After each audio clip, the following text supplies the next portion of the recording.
Hello and welcome back to another episode of 1000 Gurus with me, your host, J.R. Cruz. Today's guest is Dorothy Ho. Dorothy is the business owner behind the award-winning Charade Dance Academy in Garden Grove, California, which she founded in 2018 at 21. She has choreographed competitively and recreationally for young dancers, creating award-winning routines and securing scholarships for her students. She recently reestablished her faith this year, dedicating herself to growing closer to God while serving on the prayer team at Rock Harbor Church in Costa Mesa, California. This was another great part 2 episode with a dear friend of mine. It was a nice semi-catch-up episode, as her first episode in season 1 of the show was recorded just over a year ago exactly. From the outside, it might not seem like a lot has changed, however internally she's grown a lot. She was kind enough to share her journey of self-improvement this last year. We talk about her becoming a more fervent Christian, which has positively impacted her life in many ways, including in her business, finances, weight loss goals, boundaries, self-discipline, not lying or cursing, and dating. We cover a lot in this episode and get pretty deep, but we also go off into silly tangents once in a while. But I do appreciate her vulnerability in sharing her struggles, and hopefully it'll be inspiring to you as much as it has been for me, especially watching her improve over the years. So without further ado, hope you enjoyed this episode with Dorothy Ho.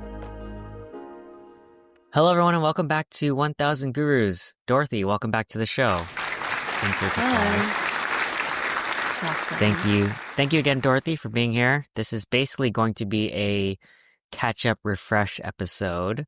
So your last recording was episode 5, and it was recorded in August 25th of 2024, so last year. So we've obviously caught up and talked and hung out since then, most recently like 3 or so weeks ago. So I just wanted to ask, what are some life updates you've had since your last recording about a year ago? I am now a fervent believer in Jesus. I reestablished my faith this year. Yeah. So you weren't fervent before?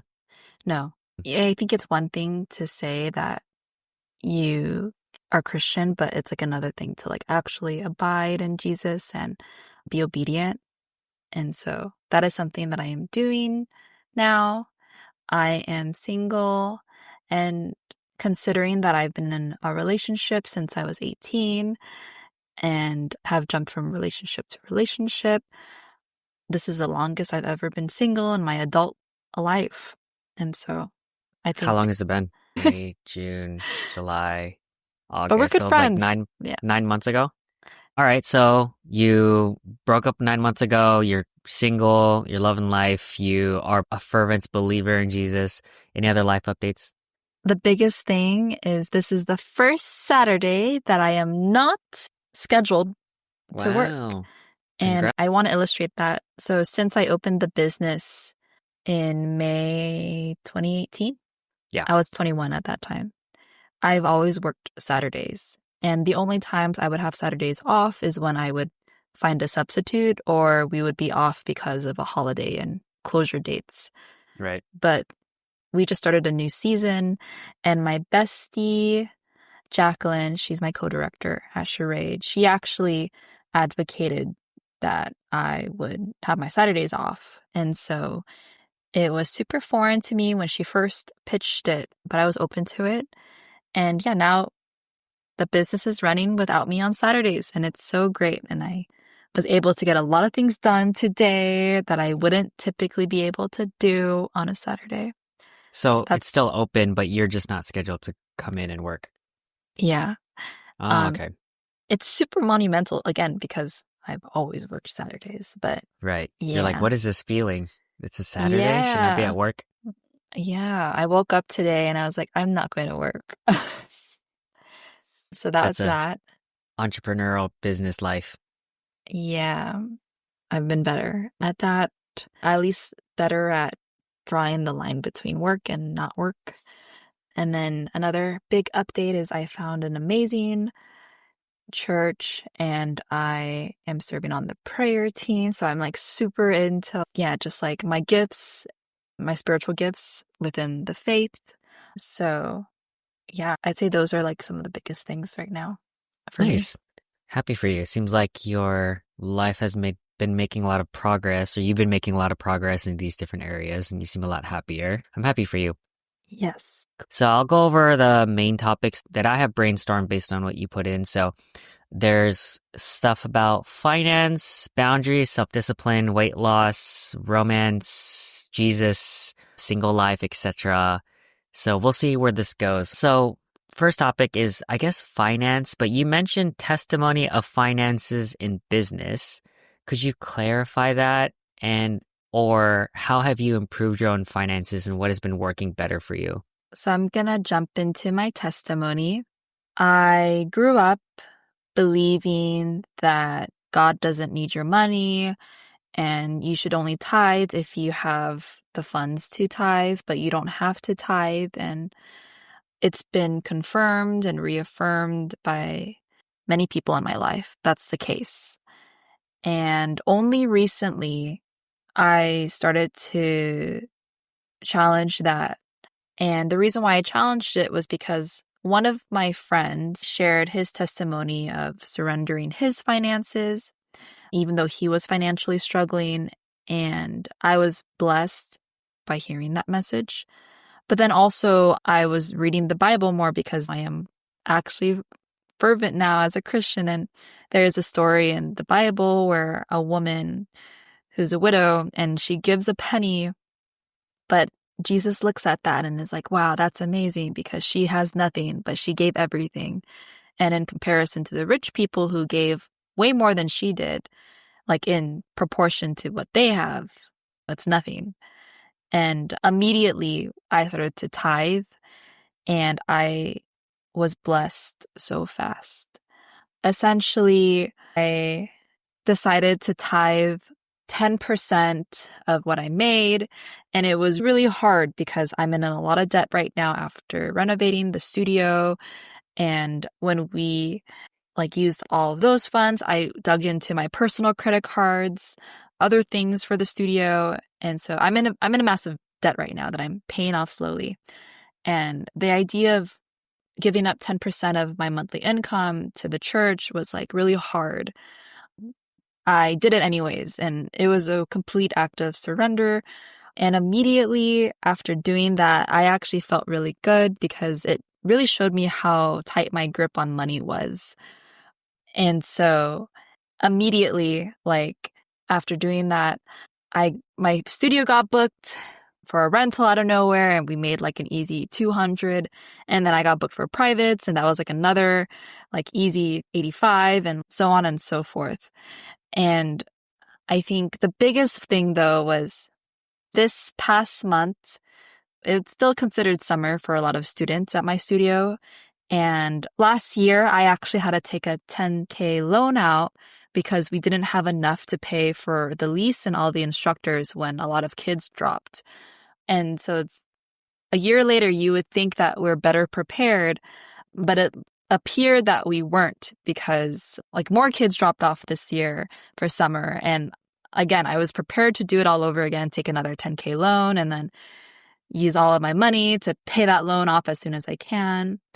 But I just kept holding off not taking that loan and praying, God, please, I really hope I don't have to do this again.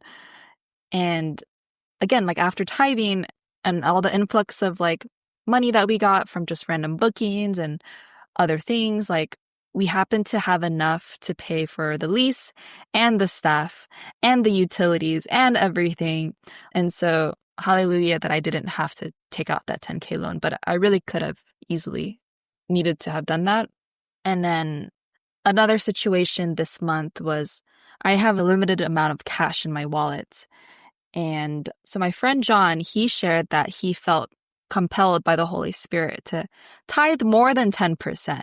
And that when you tithe, you should tithe an amount that feels like an act of surrendering. And so again, I had cash in my wallet. It's all the cash that I had, but I went to visit his church and his church is growing and I just felt convicted to just give all the cash that I had in my wallet. And I viewed that as an act of surrender because, it's not even my church and there's no way to record it. So it was a clear act of generosity and also just being obedient to the Holy Spirit. After I tithed that amount to his church, I immediately got 10 times the amount back through other random rentals, random bookings for private lessons, random XYZ. And so I think things are looking up for me financially when I exercise abundance first. That sounds like an incredible story. I feel like when I've come across similar testimonies in the spirit of generosity, whether it's in like a Christian context or otherwise, it always seems like the universe supports what supports the universe, meaning when you have that spirit of generosity, it's kind of crazy how you kind of do get that back in return. And we've talked about this on the podcast before with other guests, and even in my own life, there have been times similar where I'm trying to find ways to give and be generous and not for any sort of reciprocation or to get anything in return like an investment. But then you'd always be surprised on how much things come back to you after you start doing that. And it's not like it's a science, it's not something you can just kind of A/B test, and it's not something where you can be generous and then expect your return to come in like a week or a month or something like that. Sometimes it doesn't come for months or years, or sometimes it never comes. And obviously that's not the point. You're not supposed to give for the sake of receiving something in return. But it's so crazy how people like yourself and myself and other people who give, they tend to be like, wow, it's kind of crazy how the more I give, the more I get in return, even though that's not the intent, right? So yeah, I love that testimony. Is there anything else that you've been doing differently that you've changed in terms of finances that has helped you? Yeah, my grip on money isn't as tight as it used to be. And I think one more testimony that I'll just share very quickly is, as a business owner, right now I'm actually choosing to not get paid from like the what's it called? The nets, Like revenue? the tuition income. So Right. I'm actually opting out because I want a lot of the money to be cushioned for the studio. And again, in light of how little we made last month, one of our employees like really stepped up, and my co-director actually suggested that we give that employee like a big bonus. And I understood that she deserved it. However, it was really hard to do that because it was going to come out of my personal funds, not from the business funds, because the business barely had enough to cover, or at that time, cover lease. And so I said yes, but spiritually I was like so torn because it was really hard to sacrifice like my funds. But the moment that I did that, it helped me further loosen my grip on money. And not to say that I'm being cavalier with my finances, because that's not the case, but I think it's more just practicing that generosity muscle and exercising that and getting that working. And so I think now I'm definitely the most generous I've ever been with my finances. Nice. So I guess my question to you is maybe what can some people take from what you've learned recently, what you've been implementing recently into their own life? Maybe if they're also struggling with finances or specifically generosity, things like that, or similar situations, maybe not exactly as yours, but any advice you want to throw out there? I know for some people who may not subscribe to Jesus, it might feel so ludicrous that she's in debt but she can still muster the courage or like the balls to be generous with her finances. And it does come from like my faith. If I can acknowledge that God can sustain all these things, then it's also me surrendering like that part of my life, the financial part of my life too. And so far, I'm being well taken care of, as my testimonies have illustrated. So I think it's just doing that faith and surrendering that portion of your life to Jesus to take care of too. I wanted to ask, I guess, specifically on finances. I think I had this conversation with a friend of mine who is a financial coach, and we were talking about budgeting and conscious spending and all these other things. I was wondering, are there any specific tactical things aside from the spirit of generosity and tithing and surrendering your finances, but there are other things that you found that have made your finances more efficient? I'm just curious because Last time we talked, you were talking about like mystery boxes and those things that a lot of people buy at those pop stores where they have to buy a bunch of mystery boxes to get the ones they want. So that's been like a huge craze I've seen in the past year. Obviously, that's not some stuff that I'm into, but my personal take on that now that I've been seeing it more the last year and a half or so is like that's basically gambling. People want to buy these cute little things and they're basically just gambling to get the thing that they want, or they can just pay a premium to get the whole set. But essentially it's, ooh, what do I get now? Tear it open. Oh, it's this. Oh, I already have this one. Or, oh, I didn't. Oh, I got the one I wanted. Same thing as Pokemon cards. Same thing as anything where it's like a random blind box or pack. And my brain is like, it's so crazy how these things are so trending and hyped, but it's such a waste of money because you just want a thing that has, okay, again, my own values. It's not nothing I like, right? I spend money on frivolous things like AMC popcorn, but I guess just to step back, it's okay, that truly makes you happy, but you just as long as you can acknowledge that it's gambling and it's gambling just to buy a material thing, and you can put your own value on material things that I guess spark joy, but also it's kind of like you do know that that's how the capitalists and like the big businesses get you, right? They just want you to buy into this gambling system of dopamine and whatnot. So yeah, it was like, dang, people are really going in on all these things like that. And so that was one of the things that came to mind because it reminded me when you mentioned like mystery boxes, and I'm not really into that, but yeah, I don't know if you had any thoughts. Funny you mentioned that because I am a recovering Pop Mart enthusiast. I have a lot of boxes. In fact, I have one right here that I bought 2 years ago, but I never opened. So it's a complete set. You supposed to open it, or you just want to keep it like unopened? No, I'm a recovering Pop Mart enthusiast because I had a YouTube channel. I was giving free advertisement to Pop Mart. I would film myself open these things. I would be like, yeah, what do I get? But in reality, I was spending more money than I should have. And especially now looking at this past couple months where I'm not doing the best financially, I regret so much buying all these things. And I haven't even opened this box yet because I stopped devoting time into making YouTube content of me opening things. It doesn't serve me. I think that's something that the enemy had a good hold on my life. It trifled with my time. And so it does give me a good segue to the whole discipline aspect of it. And so a year later, I'm not spending money on toys anymore. And I've been more disciplined in being better equipped at discerning my time and how much I'm investing in like different things that don't serve me. And so I actually uninstalled YouTube and Instagram for about 2 months. I wasn't on the platform. And I've seen a dramatic change in how I navigate my time.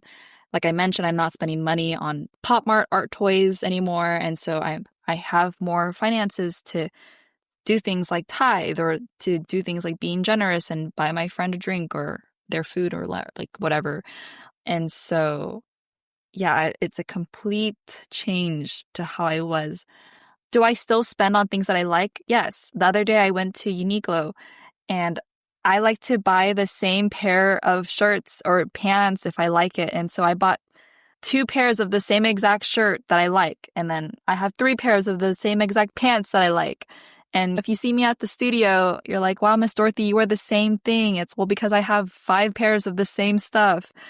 So I still have that element of me, but it's like better, like I navigate it better. Yeah. So yeah, that makes sense. It's funny you mentioned Uniqlo and buying the same pairs because so Lisa, who's been on the show, one of my littles, and Blessy, who has been on the show, they are both also Uniqlo enthusiasts, and they're like, yeah, we'll buy the same thing multiple times, the same like item, just different colors or whatever.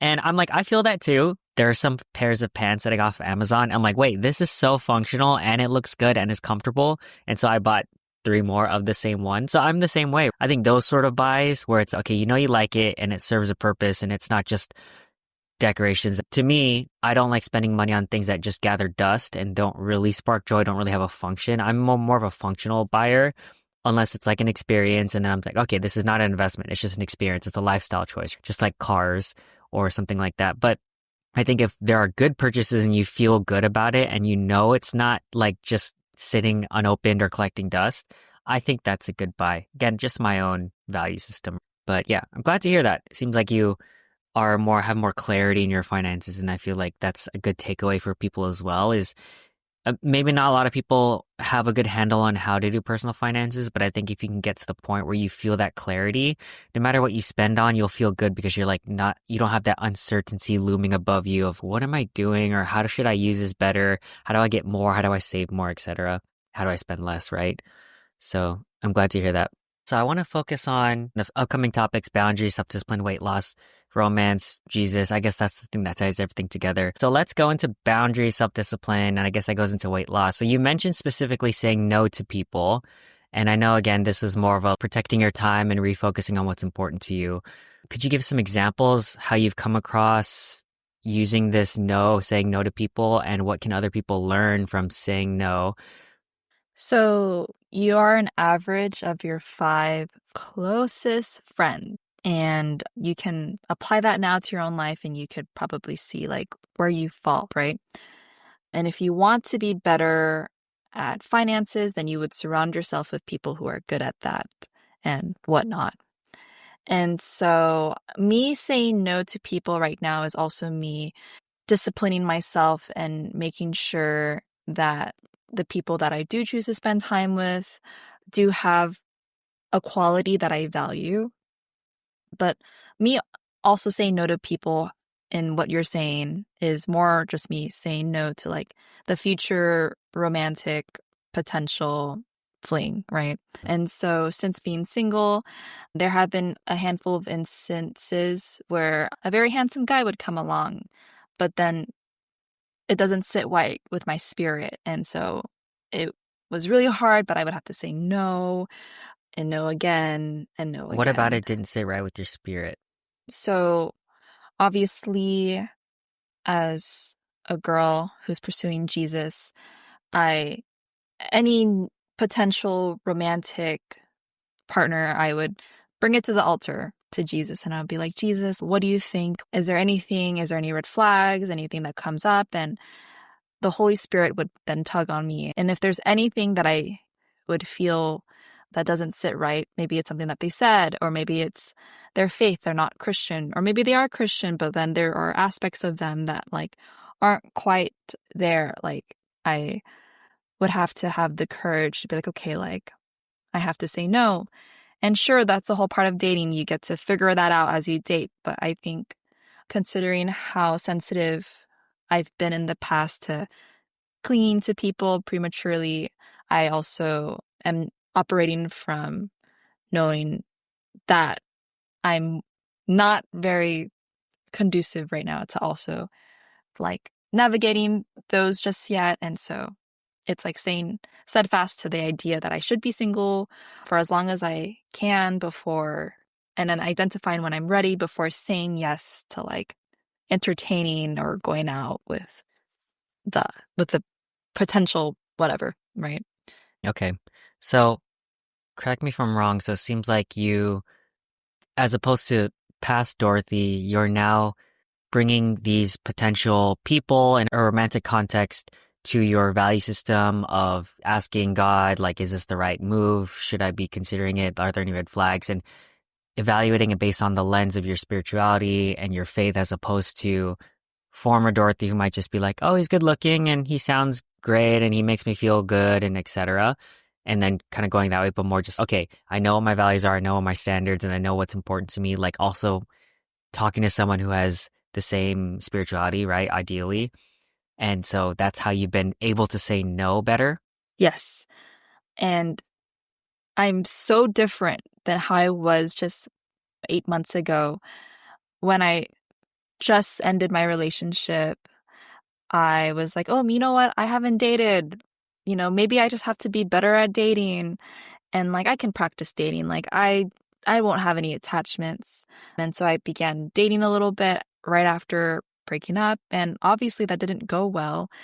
And dating isn't just some kind of thing you get to practice. Like I think now I'm of the believer where, you shouldn't date to practice, from the lens of the faith, right? And so I am surrendering that aspect to Jesus now. And so now I'm more in tune of bringing things to the altar everything to the altar. So yeah. I want to ask about the other things that you mentioned about discipline or self-discipline, which is recalibrating your no cursing and then also minimizing lying with the goal of not lying anymore.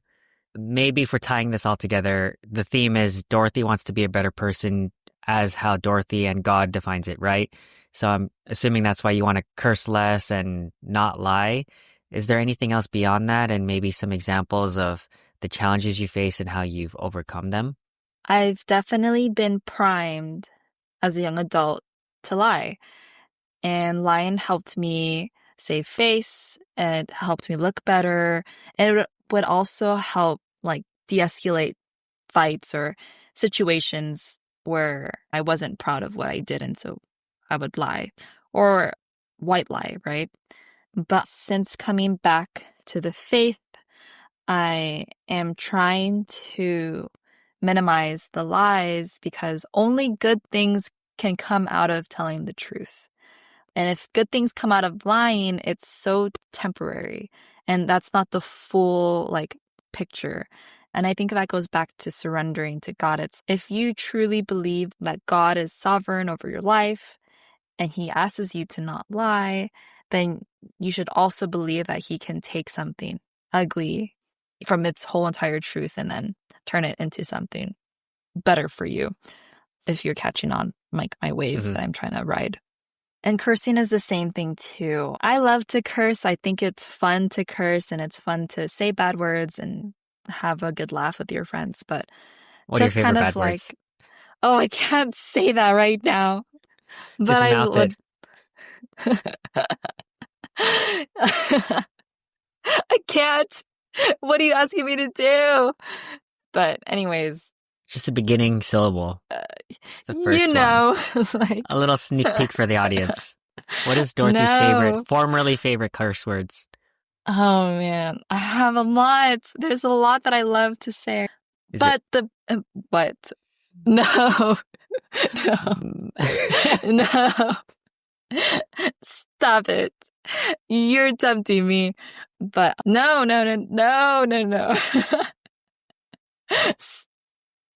No, stop. You want to say it? I'm not gonna say it. Don't But worry, God will forgive you. You can just sneak one out. that is true. God will forgive me if I accidentally let it loose. Accidentally, purposefully let it loose. Yes.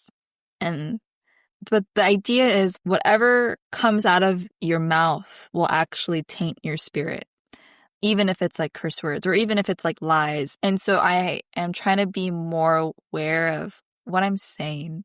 And that just ties in with the whole discipline and pausing. I actually had this conversation with someone recently about similar to lying and not cursing, and what you just said, which I really love, which was the things that you say also is kind of like maybe it's reverse, like a reflection of what's in you. And so speaking negative words taints you in that sense. And I was talking to a friend about integrity and how one of the biggest things that drains me as a person is dealing with someone who doesn't have integrity. But what I mean by integrity is they say one thing and they do another thing. But what I mean more beyond that is when they're not consistent with what they say. For example, I aspire to work out 7 days this week, and then they don't even work out once. We can come at it as, okay, yeah, you're trying to do a new thing and it's tough and we'll give you grace for all that, etc., right? But when I hear someone say similar things like, I aspire to open up my own business or run the world or become president or all these other things, and they keep saying their aspirations, but then they never do anything about it, to me, when I see that consistently, I see them as a liar. I'm like, why would you say these things? You don't even mean it. Does your own word to yourself mean nothing? Meaning, like, I'm a person who I try my best to always keep my own commitments to other people, but especially myself. So if I say something, I do it. So when I don't see that standard in other people, it really bothers me more than it should because I am so strict on that standard. But I've realized as I've dug deeper, it's because to me, it feels like they're lying to my face when they tell me, oh yeah, I'll be there at 8 and then they're not here. Or, oh yeah, I'm going to do this thing. This is my goal and whatever. And then they never do it. And it comes back and I'm like, are you a liar? And the reason why I call them out on this is also because, sure, maybe you're not consistent. Maybe you don't do what you say you're going to do to me. But if you keep lying to yourself as a friend, I'm asking you a serious question. Do you think that's good for you to always be lying to yourself about what you say you're going to do, right? And so I thought that was interesting because it kind of reflects what you're saying, and I really like that thought. I don't know if you have any thoughts here of your own. No, I'm glad that you were able to abstract value out of my sentence. I think it's because we had, so I loved your reflections, and then it just reminded me of a similar reflection I had recently. I guess it's not really switching topics. We're kind of just going down the rabbit hole of Dorothy is trying to be a better person. She's focused around Jesus, and here's all these things that she's been improving on, which is amazing, and I love that. So now weight loss. So you mentioned specifically that you lost 45 pounds via diet only, if that's correct. So my questions are, could you walk us through that process? One. For two, what was the catalyst for you wanting to do this? And what challenges have you had before when you're trying to lose weight that this time around it was easier or more effective? So I did flirt with Ozempics for a bit, and Ozempics was really hard. I would have to self-inject, I think, once a week at different sites on my body, and if I happen to skip. Really quick, what could you let the audience know what Ozempic is for those who may not know? Ozempics is a shot that you would self-inject, and it would curb your appetite. And so you would literally not eat as much as you want to. Is this like over the counter? Or do you need a prescription or? You need a prescription. And so I was prescribed this, luckily, and when I would take it, it would be off and on, because if I missed the shot, then my appetite would come back out of nowhere. I would overeat. And then if I try to go back on my shot after missing it, then I would have horrible side effects. Like I would throw up, or like I would be physically like tired, and it was just not I felt like it wasn't good for me, even though millions of other people have lost weight because of Ozempics. But I decided to stop Ozempics, and then I did decide to just do it the hard way, which is via intermittent fasting, or like diet, like calorie restriction. And so it was definitely a test of willpower for me. But I remember the first day I started my intermittent fasting, I went to sleep so hungry, but I just kept thinking about how I know that when I get to my goal weight, I would be physically more attractive and I would feel better about myself. So I just kept thinking about that future. And so, yeah, I would restrict my calories, and I would also cut the sugars that I would intake. You're not supposed to have more than 25 grams of sugar a day in added sugars for women. I think for men, it's 30 or 35, not sure. But I knew that for me, at least, I stopped drinking like Gatorade. I stopped having ice cream. I stopped eating junk food. And if I wanted sugar, I would eat a banana, or I would have some fruit instead to satiate that. But that was very helpful, and it also aided in like my weight loss journey. And I actually recently saw a nutritionist, because now that I'm at my weight loss goal, I'm trying to eat 2 meals a day. Whereas before, during my intermittent fasting calorie deficit, I was actually eating just 1 meal a day. Do you know how many calories that was for that one meal? It would be like 1,200 about. 1,200. And then, Yeah. So your fasting time, so your eating time was what, an hour, 2 hours? Mm-hmm. Okay, and then your fasting time was 22 hours then by math, yes, right? It was quite extreme. Yeah. But I'm at my weight goal now, and I did it naturally. I've been at my goal weight now for, I want to say 3-4 months now. I was 175, and then now I'm at 138. So I'm like 138, 135. I hover right there. Nice. Wow, we're the same weight. I'm also 138 now. Are you calling me a man? I'm just kidding. What? Not all men have the same build or weight or muscle like composition as me or you. You know what I mean? So as a joke. Anyways, are you calling yourself a woman? No, I'm saying, why does that have to be a gender thing? I'm saying we are weight twins. We weigh the same amount. We have the same amount of pressure on the scale. I just had to say the joke. It was a joke. It's so funny, Dorothy. You should be a comedian. Okay. Okay, so with that being said, my two questions are, why did you want to lose weight? Was there anything else beyond just like aesthetics, like your ideal of weight and aesthetics is the reason why, or was anything beyond that? And then the second thing is, I know you mentioned a lot of restricting time eating and also cutting out certain foods. What helped you to be more compliant with that thing? Because I think a lot of people can say, "Oh yeah, easy. I just eat less processed foods, eat less desserts, etc." But it's easier said than done. So this time around, what has helped you to be more compliant with what you set out? A lot of people, including myself back then, I would watch a YouTube video and eat at the same time. But I don't do that no more. Because no YouTube. No YouTube, no TV when you eat. And that actually helps you be more aware of how much you're eating, and you're quicker to be attuned to the signals when you're satiated. And so now in reality, instead of eating for 30 minutes, my meal would be like 10 minutes and then I'm on to the next thing. And so that has helped. So does in that specific, I guess, strategy, you're saying that you eat less because you're not distracted and you're more present for your meal. So Exactly. if you were distracted and you were watching something, do you add more food to your consumption? Or I guess because I ask because when I sit down, I'm like, my meal's already set. Like it's the one thing, the plate, right? And so I also watch YouTube, but regardless of if I'm watching something or not, my food is the same. So I guess that's my question, if that makes sense. That's the thing. Your food is the same, but if you're not full anymore, sometimes you will not finish whatever's in front of you and you will put it Oh, away okay. in the So fridge meaning like you might have overestimated your plate regardless, but now that you're more present with your eating, you actually might feel full and not finish. sooner. Yes. Gotcha. You would feel Th- full sooner. That makes sense. I guess it doesn't apply to me personally because all my meals are already like it's set. But I think you're right. You have good advice because I think most people, they're not have all their meals planned like I do.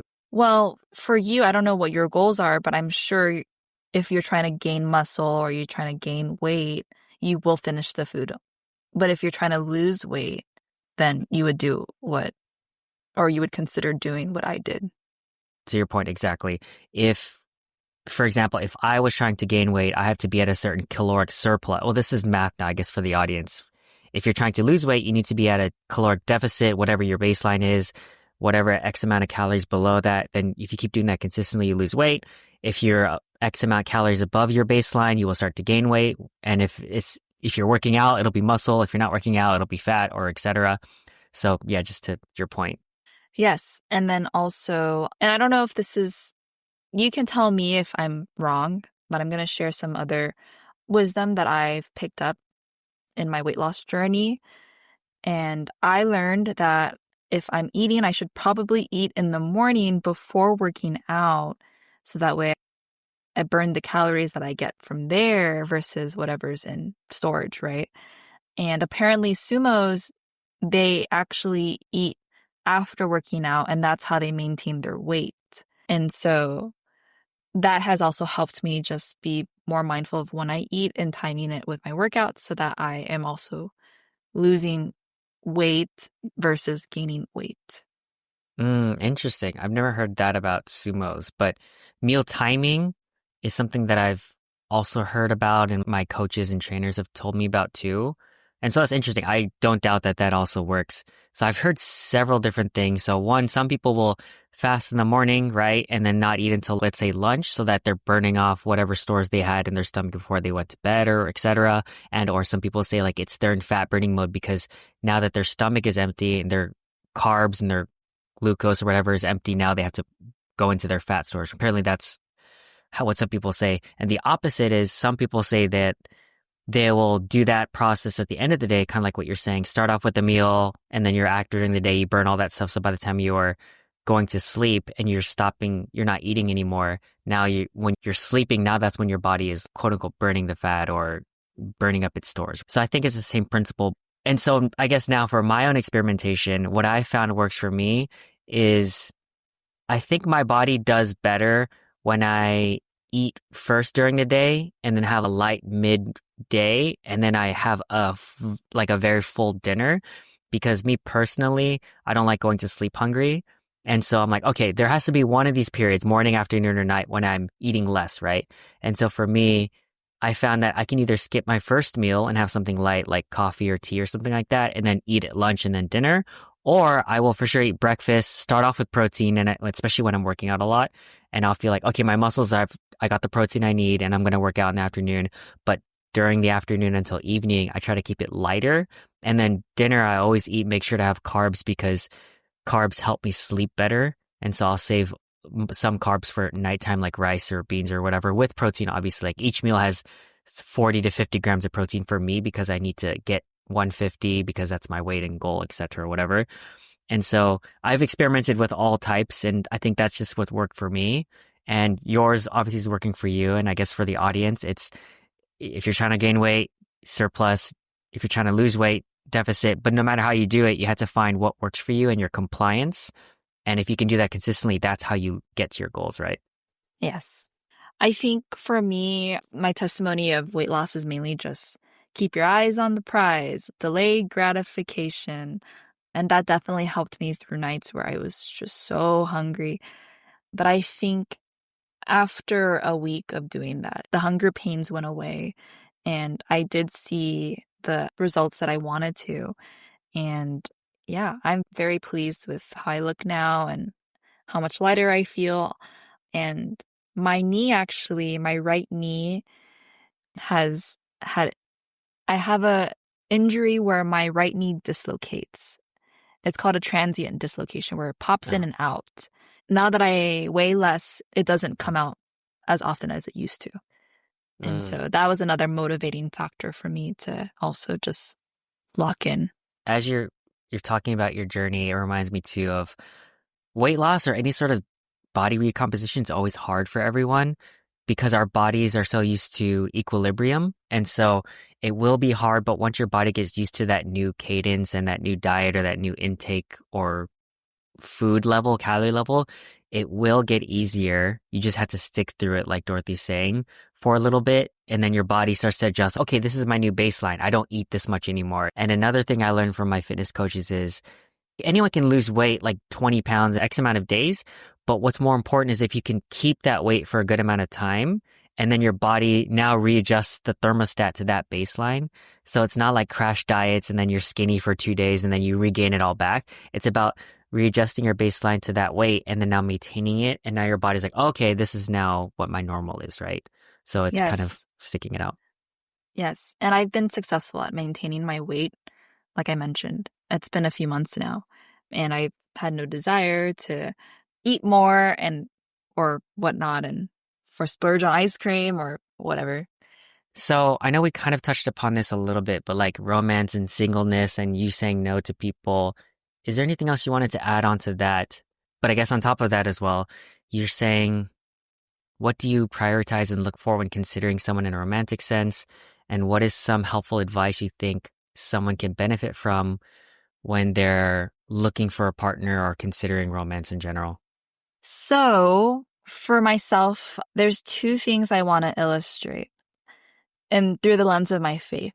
I used to be of the camp where I would choose somebody and they may not be from the kingdom. They're not Christian, and then maybe they have like things that are still self-destructive for them, but I'm choosing to overlook it because I'm so attracted to them. And I would be like, God, fix them. Get them to a place where we can get married. God, you can do amazing things, fix them. But that's not how God wants us to be like. You are called to be more patient and then also to wait on God's promise. And so God will never send you someone who's incomplete. They'll send you somebody who has everything together. And I think I want to ask you if you think this, JR, but I've kind of come to realize that with women, when we date somebody, we date them for their potential. But with men, when they date a woman, they hope that they never change. I think that's the case for most of the men that I speak to, right? They're like, oh, I hope she never changes. But like with the woman, it's like, oh, I can't wait to change him, or I can't wait to see how he's changing. Wow, that's very interesting. And I think on the man's side or the men's side, I used to be really deep in personal development books and especially dating books too, psychology of attraction and social dynamics. The best way to attract someone that you're interested in is to make sure to convey the potential that you know that you have and not in a lying sense. Like you're actually working on yourself, you're grounded, you know what your values are and principles. But the idea is that you don't need to already be there. You don't need to already be the millionaire with the amazing body and career and all this other stuff. You just need to show that you're on your way and you're grounded and confident that you will get there. And so when you said the whole potential thing, wait, that actually aligns to at least what I learn and what I kind of follow and what makes sense to me. But the woman's side was very interesting because I never thought of it that way. Like, oh, I hope she never changes. Again, I would never want to speak for all men, but for me, I wouldn't say that's necessarily true because I do think that, well, when I come across a girl who I'm interested in, it's, yeah, I do like what I see, but I wouldn't say that I would never want them to change because my value system is always constantly improving. And so if I want my partner to also constantly improve, it's not on me to hope that they don't get better because I feel like that wouldn't make any sense. Like, why would I not want my partner to also improve just like how I want to do? But the nuance there is also what I've learned in relationships is you should always love and accept your partner as they are, but also, of course, support them in their goals and their growth and where they want to be. And so there's kind of, you have to live this dual sort of approach of, I love you as you are and I don't need or want you to change. However, if you do have goals, and ideally they do, I will support you in that and help you grow into that person and not be scared of losing the status quo. But I don't think that is shared by a lot of other people because maybe a lot of men or people in general love the status quo. And when their friends, best friends, or partner changes for the better, they have this scarcity of, oh, but where's my old best friend? They used to be so much more fun and we used to hang out all the time and party and stuff like that. But now they're just working out all the, like that sort of example, like a cliche example. For me, I would be like, yeah, that's great. My friends are improving and it makes me want to improve. So I don't resonate with that side of it, but I don't doubt that a lot of people agree with what you're saying of the guy doesn't want the girl to change because now it's like the status quo, right? But I think those guys are just very static, closed-minded, not growth-oriented, in my opinion. I hear you. I think what I was trying to illustrate is because there's an element where you should kind of consider what their potential is, right? As a partner, because we tend to live in the future. We're like, oh yeah, what will they be like? But I do think if you're not sure of who you are, what your standards are, then that is so dangerous to go into because then at what point do you figure out, okay, they're not in their potential and it's been 10 years and they still, like, do I have 10 more years to give? Or at that time is just, it's not objective anymore. And so a lot of people do fall into that trap. It is kind of like that whole toxic, oh, I can change him sort of stereotype of girls and their boyfriends who are like, no, he might just be good looking, but he doesn't have his shit together. And so it's like, oh, I can change him. That sort of toxic mentality. So I get that. Yes. That is the story of Beauty and the Beast at a psychological level, right? She can Mm. change him and then he gets changed and then she's awarded and he's not a beast anymore. I never thought of it like that. Wow, Disney Yes. teaching us young to be toxic. Yes. What was your other question? I guess advice when approaching romance or in a romantic context of what they should be looking for in a partner. You just mentioned knowing what you want. I used to be a girl that would just accept any validation, anybody who's interested in me, sure, you can take me out, but I don't subscribe to that idea anymore.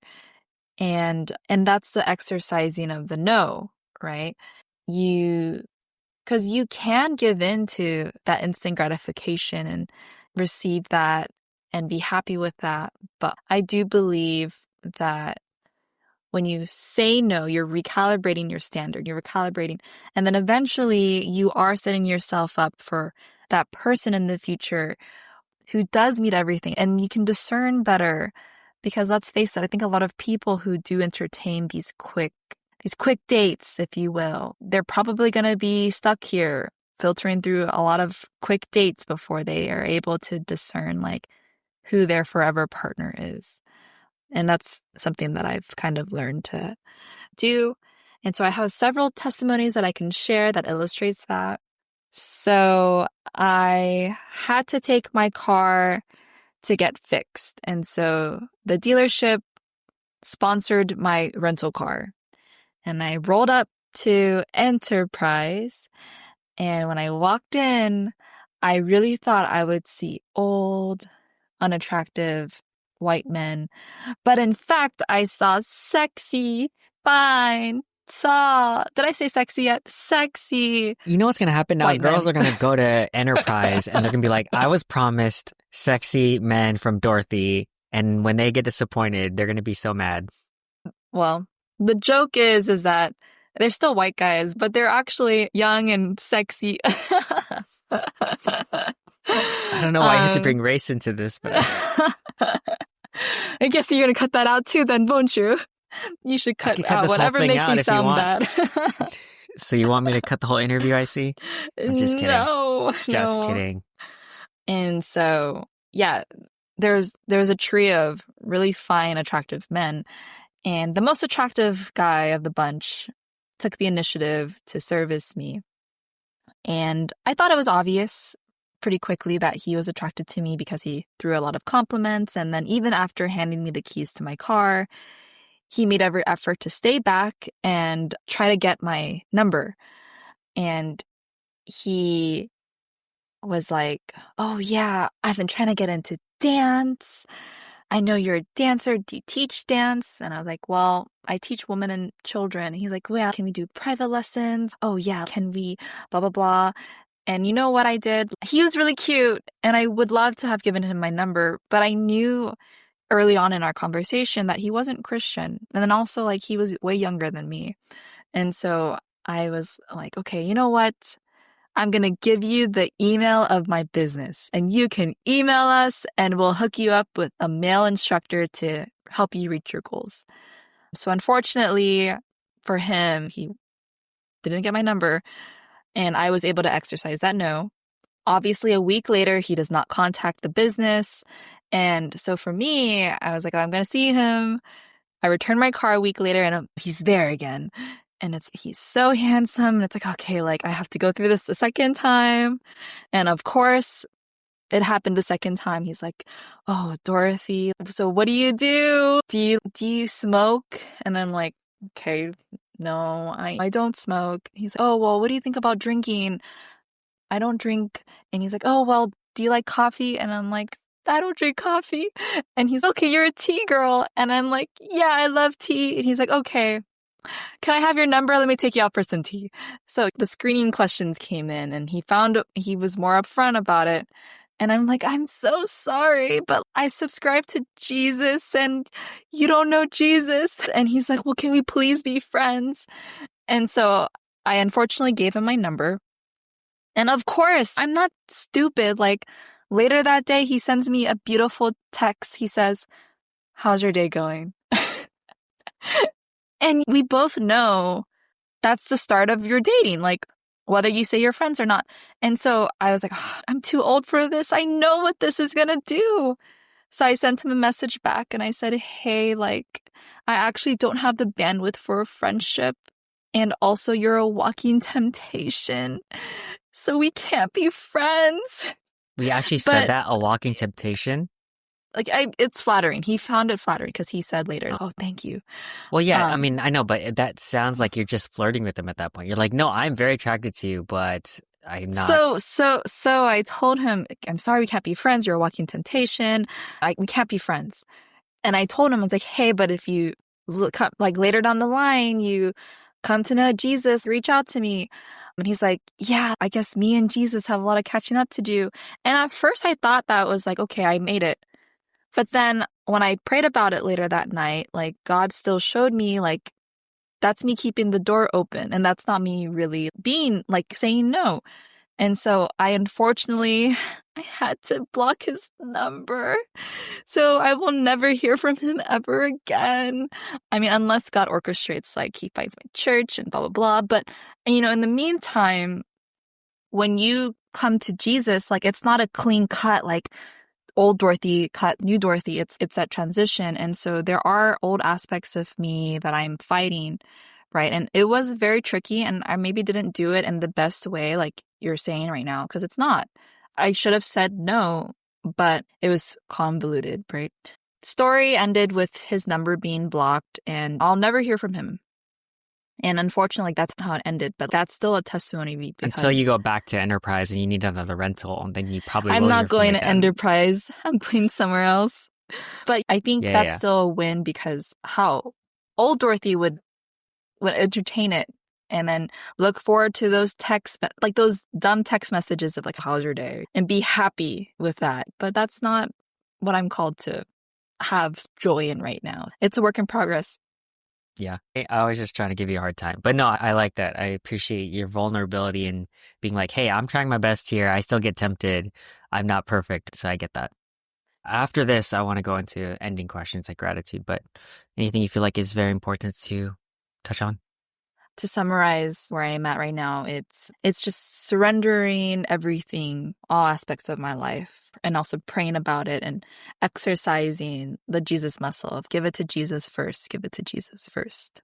And I am seeing right now, like everything is more fruitful. This is the first time ever that I'm single for this long. And so I think like a lot of things might be stupid sounding to people who have been celibate or who haven't dated in a long time. But I think maybe I might connect with people who have chronically jumped from relationship to relationship, who don't know Jesus, or who say that they are believers in Christ, but they're actually like still struggling somewhere in between. I like that. Thanks, Dorothy, for your honesty and vulnerability. And like you said, I think your perspective is very valuable because there are probably people in a similar sense that could get value from your experience and struggles, right? Cool. All right. Let us go to ending questions. Gratitude. We always end with gratitude. So, Dorothy, what are you grateful for?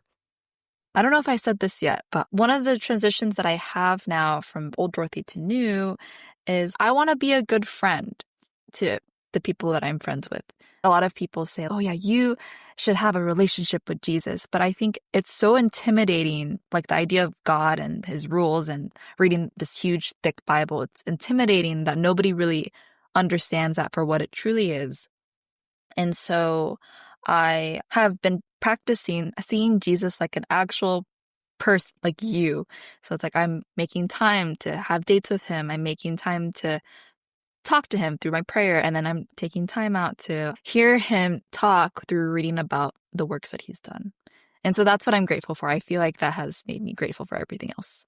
Do you have any final ask from the audience or final takeaways? I know you summed up a lot of it, but anything else we did not touch upon? If I mentioned it in my last podcast with you, I'm going to just say it again, but you should consider treating yourself as if you were your own parent. What would you do what would you do in your life? Would you wake up earlier? Would you take up like that instrument lesson? Would you dance more? Would you work out? I think that will also just help you reach your potential.